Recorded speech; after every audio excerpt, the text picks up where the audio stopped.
Starting with the name of Allah, the most merciful and beneficial. Dear student, نن به موږ د microbiology د first unit second part discuss کوو. History and contribution of the eukaryotic and prokaryotic cell. اوس به موږ په دې کې history discuss کوو د eukaryotic او د prokaryotic cell چې وایرس کله ډسکور شوی، بیکټیریا کله ډسکور شوی. مینلی دغه history به په دې unit دغه کې موږ پارت کې discuss کوو. Let's start. By the end of this session, the student will be able to چې کله مطلب موږ دا ډسکس کو نو د دې یونټ دغه نه بعد به سټوډنټ د دې ایبل جوړ شي، هغه به دا وپېژني شیر د شارټ هسټري اف مایکروبیولوژي. دوی به بیا د شارټ هسټري چې کوم ده د مایکروبیولوژي هغه به دوی شیر کولی شي د بل کس سره. ډسکس د کنټریبیوشن اف د سم ساینټسټ. دوی به سلیکټ ډېر ساینټسټ هم وپېژني چې هغوی په دې مایکروبیولوژي کې کار کړی. لویس پاسچر شو، انټونیو وین لیون هوک شو، رابرټ هوک شو وغیره. دا مختلف ساینټسټ په دې کې کار کړی، هغه به دې وپېژني. ډسکرایب د فور پاسچولیټ اف د رابرټ کوچ، او کوم فور مین پاسچولیټ چې د رابرټ کوچ هغه به دې وپېژني. انالایز د کوچ پاسچولیټ، او دوی به د کوچ پاسچولیټ چې کوم دی هغه به انالایز کولی شي. ډیفاین د یوکریاټیک ان پروکریاټیک سیل، او په دې کې بیا موږ دا ډسکس کوو چې یوکریاټیک سیل څه ته وایي، پروکریاټیک سیل څه ته وایي. ډسکس د پراپرټیز اف د یوکریاټیک ان پروکریاټیک سیل. په پروکریاټیک سیل کې او په یوکریاټیک سیل کې پراپرټیز څه دي، د دې څه خاصیتونه دي، هغه به موږ ډسکس کوو. ډیفرینشیټ بټوین د یوکریاټیک ان پروکریاټیک سیل، او په دې یوکریاټیک سیل کې او پروکریاټیک سیل کې فرق څه دی، دا به موږ ډسکس کوو. راځو شارټ هسټري اینډ سم کنټریبیوشنز. شارټ هسټري دی ورکړې ده د سم ساینټسټ، نو د ټولو نه لاول یې ورکړی دی 1665. تاسو دا په اف ای سی فرست ایئر کې هم ډسکس کړي وو، په 9 کې هم ډسکس کړي وو چې ټولو نه لاول سیل چا ډسکور کړی و په 1665 کې. او فرست ابزرویشن په سیل باندې چا کړی و، رابرټ هوک کړی و. رابرټ هوک هلته کې دا خبره وه چې د سیل ولیدو، لاول دیو به دغه سیل دغه نه په مایکروګرافي کې د دې نیم راغلی، او دا د انګلیس ساینټسټ و دا رابرټ هوک، او دا به تاسو هلته کې ویلي.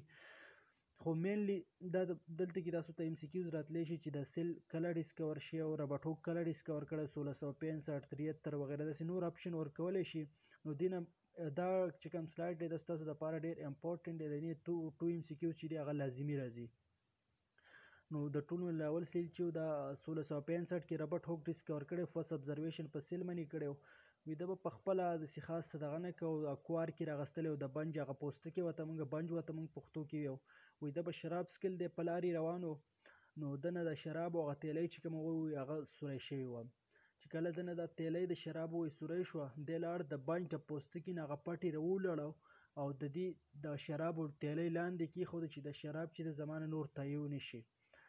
نو کله چې دغه راواغستو د پټ، او بیا د دغه په مایکروسکوپ کې کېښودو. مایکروسکوپ کې دلته کې څه ولیدل چې دا انیملکیول دی. نو انیملکیول دا خبره ده چې کله وکړه نو مطلب ده ووی دا یو کامره ده، او سیل چې دی یو روم دی، او بیا داسې نور ابزرویشن دغه پیښې وو. خو اوس هغه سیل دغه طرف ته مونږ نه ځو، خو دلته تاسو ځان ته دا یاد ساتئ چې په 1665 کې سیل چا ډسکور کړی او رابرټ هوک دغه کړی، فرست ابزرویشن په سیل باندې ده کړی. ټیک شو، MCQs کې راتلی شي. بل په 1673 کې وین لیون هوک چې فرست ابزرویشن اف د لایو مایکرو ارګانیزم، دا فرست ابزرویشن په لایو مایکرو ارګانیزم من چا کړی، وین لیون هوک کړی، او دته فادر اف مایکروبیولوژي هم ویلی شي. ګوګل چې دا هغه لویس پاسچر راخلي، لویس پاسچر چې کوم دی هغه مایکروبیولوژي دغه کې ډېر کار کړی، دا فادر اف مایکروبیولوژي لویس پاسچر ته وایي. خو دغه چې وګورئ د کیمیو والا که فالو کوئ نو تاسو به چې دا د وین لیون هوک چې کوم دی مطلب دا فادر اف مایکروبیولوژي دی، انټونیو وین لیون هوک. د 1735 کې کارلیس لینیس لګېدلی و نومنکلیچر اف د ارګانیزم. کارلیس لینیس چې کوم و دا لینیس دی لګېدلی و 1735 کې. د ارګانیزم چې په دوو ګروپونو کې کلاسیفای کړي و. دا وی یو چې دی موږ سره انیمل دی او بل پلانټ دی، په دوو ګروپونو کې د ارګانیزم کلاسیفیکیشن کړی و. چا کړی و؟ دا دغه کړی و کارلیس لینیس 1735 کې. بیا په 1859 کې رابرټ ویټاکر راغلی، هغه په 15 دغه کې کړی، خو تاسو ته د هغې ضرورت نشته. هغه دا دغه کړی چې کینډم انیمیلیا ده او کینډم پلانټیا ده او کینډم فانجی ده، دغه 15 دغه ته هغه بیا کلاسیفیکیشن کړی. خو مینلی کلاسیفیکیشن د 2 دغه ته کړی، په 1735 کې کړی. چا کړی؟ لینیس کړی. نومنکلیچر څه ته وایي؟ نیمینګ اف ارګانیزم له دا نومونه وغیره دا ورکولو. نو بیا د هغې نه بعد په دې کې دیو کار کړی. نو دغه نیمینګ ورکول د یو ارګانیزم دوه نومونه یا باینامیل نومنکلیچر بیا په هغه کې بل یو کار کړی. نو مینلی تاسو ته راشي چې لینیس چې نومنکلیچر اف ارګانیزم دغه کله کړی دی په 1735 کې کړی. ټیک شو. بیا 1798 کې فرست ویکسین چې هغه چا ډسکور کړی. فرست ویکسین چې هغه ایډورډ جینر ډسکور کړی. نو جینر په 1798 کې فرست ویکسین چې د کړی د سمال پاکس خلاف کوم ډیزیز چې راغلی په هغه کې اولنی ویکسین د ډسکور کړی. په 1857 کې د پاسچر لګیدل فارمنټیشن یې ډسکور کړی. چا ډسکور کړی پاسچورایزیشن؟ د لویس پاسچر یعنی پاسچر دا ډسکور کړی په 1857 کې. الکوهولیک فارمنټیشن به تاسو ویلی، لیکټیک ایسید فارمنټیشن په FAC وغیره کې دا دلته تاسو ډسکس کړي. نو د پاسچورایزیشن چې د ټولو نه لاول په 1857 کې چا ډسکور کړی؟ لویس پاسچر ډسکور کړی. ټیک شو. دا تاریخونه د دې کس نوم او د دې دغه نوم دا درې واړه نیمینګ چې دي دا ستاسو دپاره ډېر امپورټنټ نو دا ځان ته یاد ساتئ. الکوهولیک فارمنټیشن چې کوم دی هغه په یست دی، خمبیره، اوړه وغیره دغه چې اغیګل وغیره په دغه کې چې کوم ایډ کیږي دغه الکوهولیک فارمنټیشن دی. لیکټیک ایسید فارمنټیشن چې دی هغه مینلی زمونږ په باډي کې کیږي، مطلب مونږ فود وغیره کم خورو او مطلب مونږ یو زیات ورک لوډ کم چې دی هغه مونږ کوو نو مونږ ته هلته کې مطلب ستړتیا فټیکس وغیره راځي. نو دغلته کې دا لیکټیک ایسید فارمنټیشن کیږي. نو دا په 1857 کې چا ډسکور کړی؟ لویس پاسچر. بیا 1861 کې پاسچر ډسکور د سپانټینیس جنریشن. په 61 کې دغه ډسکور کړی سپانټینیس جنریشن. سپانټینیس جنریشن کې د لویس پاسچر دا خبره کړې وه چې د هرې بیمارۍ نه وروستو د څه مطلب د بل ارګانیزم لاسي. نو دغه سپانټینیس جنریشن تیوري په 61 کې د پیش کړي. خو تاسو دپاره د قصې نور چې دغه امپورټنټ نه دي، خو دا تاریخ شو، د کس نیم شو او د کوم ورک چې کړی دی دا ستاسو دپاره درې واړه امپورټنټ چې دا درې واړه تاسو ته فنګر ټیپ باندې یاد دي. بیا په 1864 کې پاسچر پاسچورایزیشن ډسکور کړی چې پاسچورایزیشن څه ته وایي او دا موږ سره هیټینګ پروسس دی او 63 سینټیګریډ چې دا موږ ورکو 30 منټ دپاره دا خبره یې کړې وه پاسچورایزیشن دپاره لویس پاسچر. بیا په 1867 کې لیسچر چې هغه ایسپټیک سرجري ډسکور کړو. تاسو ته راشي چې لاول ایسپټیک سرجري چا ډسکور کړې وه؟ دا لیسچر ډسکور کړې وه په 1867 کې. څنګه یې دغه کړو؟ ایسپسس مطلب هغه کوم کنټامینیشن چې دی، کوم بیکټیریل گروث چې دی هغه موږ ختمو او غیره دغه سرجري چې لاول د دغه کړو. بیا په 1876 کې رابرټ کوچ چې جم تیوري پیش کړې وه د ډیزیز دغه کې جم تیوري اف ډیزیز. دا تاریخ ځان ته یاد ساتئ. 1881 کې بیا رابرټ کوچ لګېدلی او پیور کلچر یې کړی. کلچر مین چې هغوی له یو خاص میډیم ورکړی بیکټیریا وغیره له هلته کې کلچر مایکرو خپل ګروث چې دا پراپر دغه به یې کوو. نو دا په 81 کې دا ډسکور کړی رابرټ کوچ. بیا په 1882 کې رابرټ کوچ مایکو بیکټیریم ټیوبرکلوسیس دا چا ډسکور کړی؟ دا رابرټ کوچ یعنی کوچ دا ډسکور کړی. دا کومه بیکټیریا چې دغه کاس کوي ټي بي ټیوبرکل دغه چې جوړوي په لنګس کې غوټې مټې او دا دغه کوي مایکو بیکټیریم ټیوبرکلوسیس ورته وایي. په 1883 کې رابرټ کوچ لګېدلی او څه ډسکور کړي؟ ویبرو کالرا. ویبرو کالرا هغه بیکټیریا چې کومه ډایریا کاس کوي دا ډسکور کړه. بیا 1928 کې فلیمنګ لګېدلی او پنسلین ډسکور کړي. په 1928 کې دا پنسلین ډسکور شو. په 1914 او کې اولنی جنګ چې کوم شروع شو په 18 کې هغه ختم شو. په هغه کې زیاتره ایټمي دغه شوي نو خلکو ته چې د آی انفیکشن کاس شو. نو اولنی فرست انټي بایوټکس دا الکساندر نومي الکساندر فلیمنګ به تاسو په 10 کلاس بایولوژي کې ویلی هغه چې دا پنسلین چې فرست انټي بایوټک ډسکور کړی. فرست انټي بایوټک چا ډسکور کړی؟ الکساندر فلیمنګ ډسکور کړی په 1958 کې. هغه آی انفیکشن چې کوم خلکو ته شوی هغې دپاره مینلی دا دغه کړی د پنسلین نو هغې سره خلکو کوم ډیزیز چې هغه کور شوی. فرانسیسکو ریډي. نو فرانسیسکو ریډي دا یو تیوري د پیش کړی و، یو ابزرویشن یې کړی و. وایي فرانسیسکو ریډي پوټ فارورډ هیز ابزرویشن ان ایکسپریمنٹ ان 1664. په 1664 کې دا یو د ابزرویشن دغه کړی و. وایي 3 ویرایټي اف جارز د په ایکسپریمنٹ کې 3 مختلف مونږ به واخلو چې یو لوښي راغستلی یا تالګي راغستلی کور د جار ایر سیل. ده په دا خبره کوله د هر مطلب د مایکرو ارګانیزم لاول خو دا سپانټینیس جنریشن چې کومه تیوري وه هغه پیش شوې وه. په هغه تیورۍ کې دا خبره وه چې د لیوینګ ارګانیزم چې کوم دی دا د نان لیوینګ ارګانیزم نه پیدا کېږي او دغه دی. نو د هغې اګینسټ چې کوم دغه یې راوغستو مطلب مونږ به ورته ووایو یو کور جار یې راوغستو. کور جار مطلب یو تالګی راوغستو په هغې کې د غوښې یو ټوکړه ورته واچوله. غوښې ټوکړه چې کله واچوله ایر سیل مطلب دا شو چې هغې ته هوا دا پرېښودله چې هوا یې ورته کله پرېښودله نو په هغې باندې مایکروب هغه فنګل انفیکشن وغیره چې کوم هغه شو شوی بل ګاز کور جار بل مطلب یو چې هغه مکمل کور جار یو کې دغه کې 3 پیسز یې راغستلي وو د غوښې د دغې ټوکړې نو په هغې کې یې ښودلي وو چې کوم مطلب صفا او کور دغه په هغې کې هغه انفیکشن چې هغه کم شو شوی مطلب هغه مایکروبز او دا پې نو پیدا شي فنګل انفیکشن وغیره او چې کوم ان کور جارو مطلب په هغې باندې دا مایکروبز وغیره چې دا ډېر زیات دغ شي نو مطلب دا وی دا مایکروبز وغیره چې دي د ارګینیزم چې دي دا زیاتر مطلب انفیکشن وغیره چې کوم پیدا کیږي مطلب دا د کنټامینیشن د وجې دغ کیږي او لاول خو به دا خبره وه چې دا دغه نه پیدا کیږي د نان لیوینګ دغه نه نو مطلب دا سوچ وکړو دا کوم کور دغه چې وه صفا لوښی چې راغستلی او په هغې کې چې کوم د غوښې دا میټ اچولی نو په هغې باندې ډېر انفیکشن نه و شوی چې کوم کولاو پروت بالکل ان کور دغه و او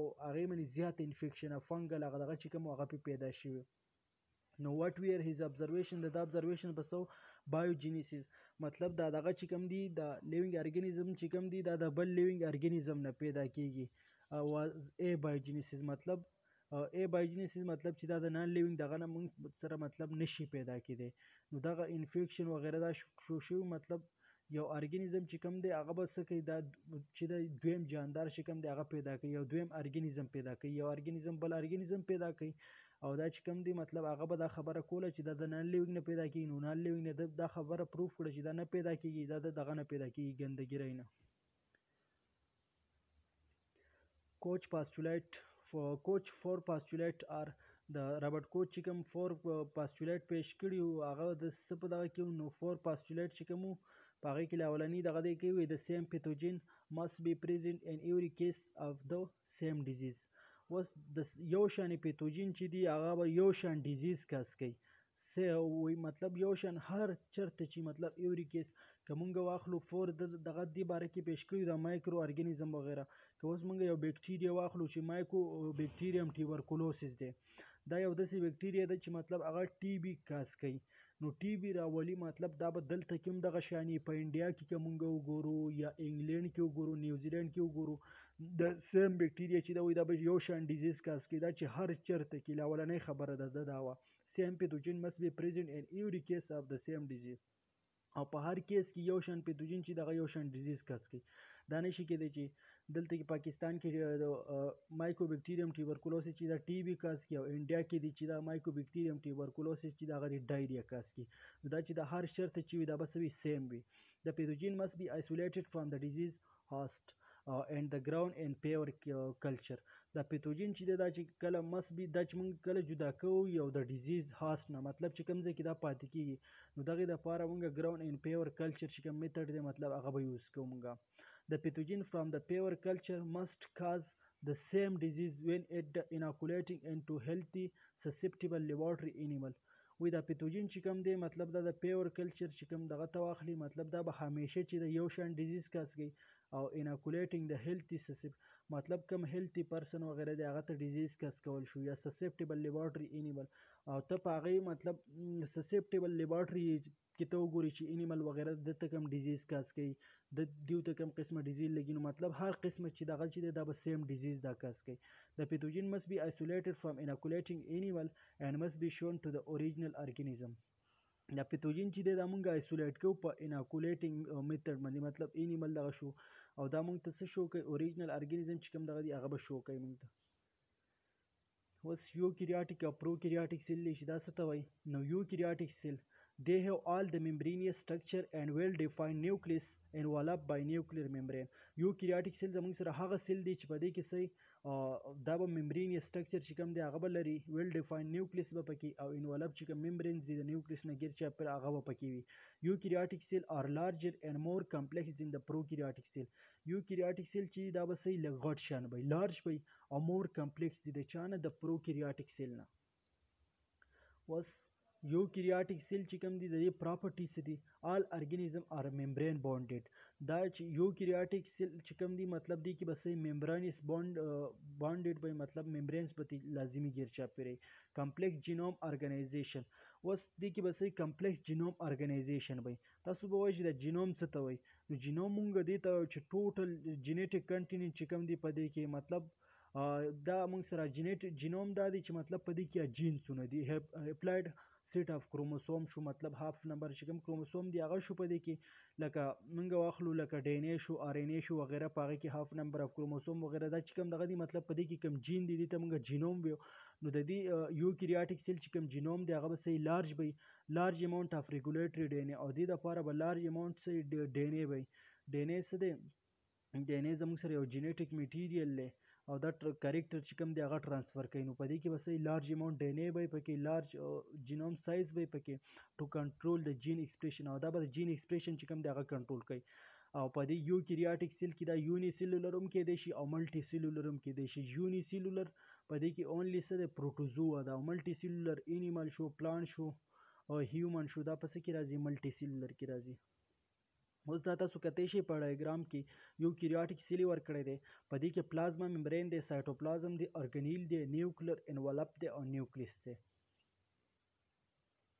پروکریاټیک سیل Prokaryotic cell are the smaller and simpler having no membranous bond structure.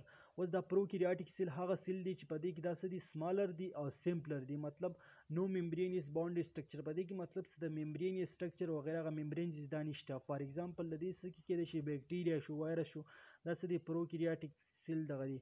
اوس د دې پراپرټي څه دي؟ دا به الویز څه وي؟ یونی سیلولر وي، نو ممبرین بانډډ ارګنیل، مطلب دې کې به سب ممبرینز وغیرہ دا نه، او سمپلر جینوم ارګنایزیشن.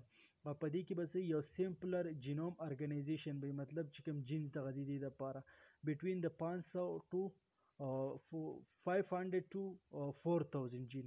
اوس په دې بیکټیریا کې د سونه جین کېدای شي، په دې مطلب د یوکریاټیک دغه کې دا پروکریاټ کې سونه کېدای شي او یوکریاټیک کې سونه کېدای شي. نو په یوکریاټیک کې چې کوم دغه دی هغه د جین چې کوم دی د سونه کېدای شي په یو سیل کې، په پروکریاټیک کې د 500 نه والا او د 4000 جین په دې دغه کې کېدای شي. په څه کې کېدای شي؟ په پروکریاټیک کې. او په یوکریاټیک کې څونه کېدای شي؟ د 20000 نه والا 25000 پورې، او په دې کې د 500 نه والا او 4000 پورې. ګریټ ډیګري اف ډایورسټي وي په دې کې، مطلب ګریټ ډیګري ډایورسټي څه ته وایي؟ مختلف والی ته وایي، ډیفرنسیشن ته وایي، ویریشن ته وایي ډایورسټي. نو مطلب په دې کې به ډیر زیات ډیفرنس وي. دے موستلی کنټین د کمپلیکس سبسټانس ان دیر سیل وال کال پیپټایډوګلایکن. او د دې بیکټیریا وغیرہ د پروکریاټیک چې کوم سیل دغه دی نو په دې کې څه موجود وي؟ پیپټایډوګلایکن په دې کې موجود وي. پیپټایډوګلایکن څه شی دی زموږ سره؟ دا زموږ سره یو کاربوهایډریټ دی، پولیسیکراید دی. د دې سټور فوډ چې کوم دی د بیکټیریا هغه خوراک چې کوم دی هغه سټور کول د چا کار دی؟ مطلب پیپټایډوګلایکن.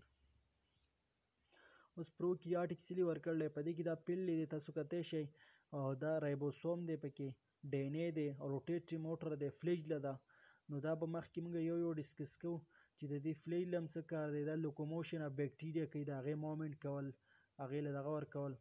نو دا به موږ ډسکس کوو. کیپسول شو، دا پکې کیپسول دی، تاسو کتای شئ په ډایګرام کې سیل وال دی، پلازما ممبرین دی. اوس ډیفرنس بټوین د پروکریاټیک اینڈ یوکریاټیک سیل. په پروکریاټیک او یوکریاټیک سیل کې څه فرق دی؟ د دې کریکټر یې ورکړي دي، او پروکریاټیک سیل اینڈ یوکریاټیک سیل. اوس دا سایز دی چې د پروکریاټیک سیل به سایز به څونه وي او د یوکریاټیک به څونه وي.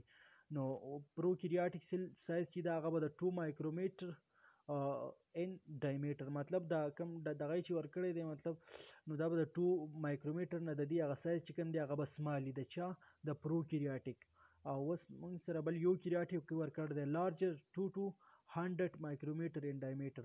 اوس یوکریاټیک سیل چې کوم دی هغه د 2 نه والا 100 مایکرومیټر پورې به د هغې ډایمیټر وي. نیوکلیر ممبرین چې کوم دی په دې پروکریاټیک کې به څه ایبسنټ وي، نیوکلیر ممبرین به په پروکریاټیک کې نه، او په یوکریاټیک کې به څه پریزنټ وي. بل نیوکلیولس دی، نیوکلیولس به پروکریاټیک کې څه وي؟ ایبسنټ وي، دې کې به نه وي موجود، او په یوکریاټیک کې به دا څه وي؟ پریزنټ وي. بل ممبرینیس سټرکچر دی، ممبرینیس سټرکچر چې دا په پروکریاټیک سیل کې موجود، پروکریاټیک کې به ایبسنټ وي او په یوکریاټیک کې به څه وي؟ پریزنټ وي. اوس ډي ان اے دی، ډي ان اے به په یوکریاټیک سیل کې څه وي؟ سنګل ډي ان اے به وي او سرکولر به وي. په چا کې؟ په پروکریاټیک کې. او په یوکریاټیک کې به څه دا ملټیپل بای اینڈ آلموسټ لینیر، او ملټیپل بای او لینیر بای. ټیک شو. سیل ډیویژن. اوس سیل ډیویژن په پروکریاټیک سیل کې کېږي یا نه کېږي، او یوکریاټیک کې څنګه؟ نو په سیل ډیویژن چې دا په پروکریاټیک سیل کې ایمایټاسس پروسس باندې کیږي. ایمایټاسس مین مطلب چې په دې کې هغه کم سیکس دغه چې کوم دی سیکشوال ریپروډکشن وغیرہ هغه دغه پکې نه انوال، مطلب باینری فیجن یو ډیوایډ کیږي بل ته دوه ته دریو ته داسې فرتر دا ډیویژن وغیرہ کیږي. اوس مونږ یو کریاټیک سیل واخلو، په هغې کې مایټاسس هم کیږي، میاسس هم کیږي.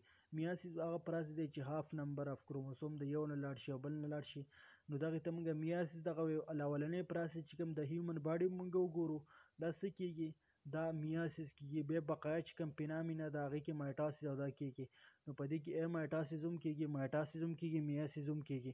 په څه کې؟ په یو کریاټیک سیل کې. او په پروکریاټیک سیل کې اونلی ایمایټاسس کیږي. امپورټنس اف د مایکروبیولوژي فار نرسز. اوس د مایکروبیولوژي په نرسنګ دغه کې څه امپورټنټ دی نرسنګ دغه کې؟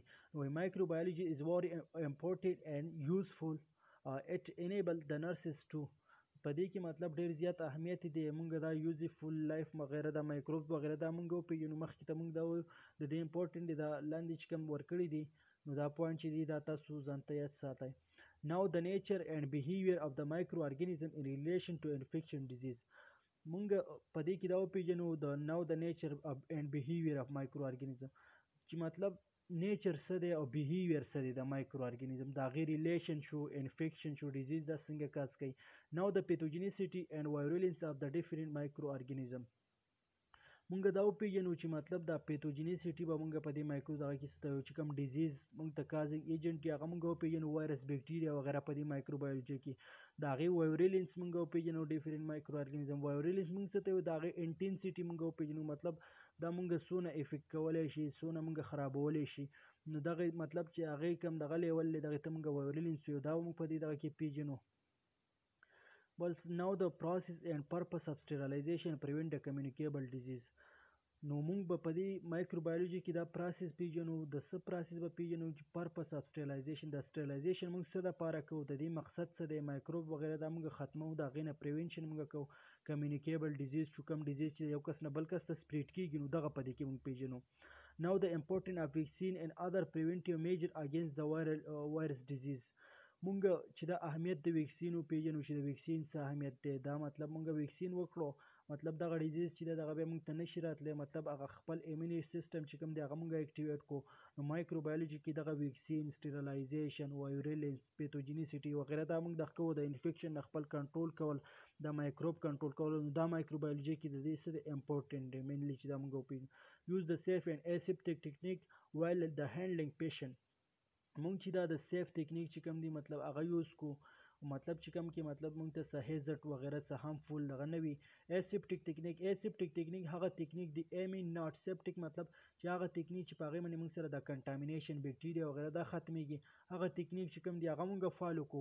مینیمایز د پیشنټ سټای ان هاسپټل بای پریونټینګ د کراس اینډ نوزوکومیل انفیکشن. او په یو هاسپټل کې مینیمایز کو مطلب کم نه کم کو د پیشنټ سټای، مریض چې دغه ډېر په هسپتال کې نه پاتې کو. ولې نه پاتې کو؟ بای پریونټینګ د کراس اینډ نوزوکومیل انفیکشن. هسپتال کې مختلف قسمه ډیفرنٹ پیشنټ راځي چې د هغو نه دا ډیزیز دا ورته څه شي ټرانسفر نشي، د دغه ډیزیز نه د پریونشن وشي. کم ډیزیز چې هسپتال کې خلکو ته لګي او هلته کې دغه کېږي نو هغې ته مونږ نوزوکومیل انفیکشن وایو. by familiar with the effect of the microbes on the environment. او مونږ د انوایرمنټ دغه سره څه شو، یو شان شو. مایکروبز وغیرہ چې کوم دی په انوایرمنټ دغه کې هغه مونږ وپېژنو چې دا مایکرو ارګانیزم وغیرہ دا په انوایرمنټ کې موجود دي، دې نه خپل پریونشن څنګه کول دي. اوس د کووډ دغه مونږ واخلو، هغې خلاف مونږ څه کوو، دا سینیټایزیشن، هینډ هایجین وغیرہ دا چې کوم دی مطلب دا زمونږ دپاره ډېر امپورټنټ دی. هاسپټل لیول باندې هینډ هایجین د پیشنټ سره او دغه میلاویدل لاغل د هغې نه بعد خپل هینډ هایجین وغیرہ دا کول چې د مایکروبز نه زمونږ څه وشي، پریونشن وغیرہ وشي، ډیزیز دا مونږ ته کاز نشي. gain the knowledge of the environment, hygiene and sanitation. مونږ څه وکړو، نالج چې کوم دی هغه ګین کو، د انوایرمنټل هایجین ریلیټډ، د سینیټایزیشن ریلیټډ. کریټ اویرنس د کمیونټي ټو یوز د سیف فوډ اینډ واټر. او کمیونټي له هم دې باره کې څه ورکو، انفارمیشن ورکو چې سیف کوم فوډ دی هغه یوز کوئ، واټر چې کوم دی هغه یوز کوئ، مطلب سیف مطلب چې مایکروب وغیرہ دا پکې نه وي. انوایرمنټ باندې خلک پوهه کول، د هغو له انفارمیشن ورکول، د هیلث ریلیټډ. help in generalizing health. او د هغو مونږ عام هیل دغه کې څه وکړو هیلپ وکړو چې کوم پیرامډ هیلث کیر دی دا هر چاته اویلیبل شي هغې دپاره کوشش کول خلکو له کیر ورکول هیلپ مینیمایزینګ د ماربیډیټي اینډ مارټیلیټي ریټ او مدد مونږ وکړو د خلکو چې هغو کم شي هلته کې څه د کم ماربیډیټي ریټ چې د ماربیډیټي مین د ډیزیز ریشو چې کومه ده مطلب د بیماریانې چې دا په علاقه کې کمې شي او مارټیلیټي چې کوم ډیت ریشو د مطلب خلک چې زیات تنبري هغو له اویرنس ورکول هغو له کیر ورکول نو دغه کې موږ د خلکو څه وکړو هیلپ وکړو دا زموږ سره د مایکروبایولوژي سیکنډ پارټ و لیکچر په دې ځای باندې ختم شو تھرډ پارټ چې دا انشاءالله هغه به ډېر ژر دی چې موږ دې چینل ته اپلوډ کوو دا چینل زموږ سبسکرایب کړئ او انشاءالله هول کورس چې دی د فرست سیمسټر هغه موږ اپلوډ کوو تھینک یو